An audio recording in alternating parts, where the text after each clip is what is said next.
Okay, back with 3-minute James part 2, and it's a big one. Not sure I'm going to get this into 3 minutes. Let's give it a go. James 1:2-4 says this: "Count it all joy, my brothers, when you meet trials of various kinds, for you know that the testing of your faith produces steadfastness. And let steadfastness have its full effect, that you may be perfect and complete, lacking in nothing." James's opening gambit here, again, as he's just come off his introduction, is this: count it all joy, brothers, when you face trials, when you face external trials of all kinds.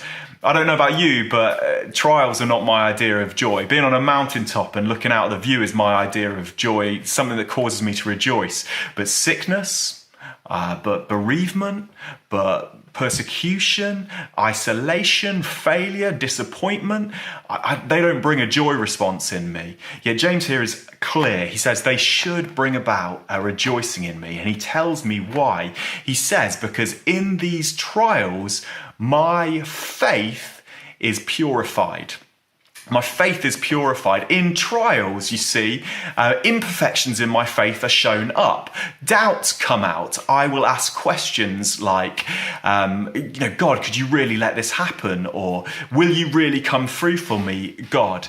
And James here says, rather than stuffing those back down inside me, it's like the process where we heat up metal, that actually they have to come to the surface of my life, and their trial is the heat of that, so that they can be skimmed off, and so that my faith can pressing through those doubts can be purified and made perfect. And he says, as this happens, actually, something happens in me where I become immovable in God, where my faith becomes immovable. How do I grow in faith? By going through trials. That's how I become steadfast. And he says steadfastness has a work in and of itself, that as we stand steadfast, that is how the character, the perfect character of Christ grows in us. So he says, rejoice here straight away. Rejoice, because as you face trials, you will grow in the character and likeness of Christ. And as that dross comes out, your faith will be perfected.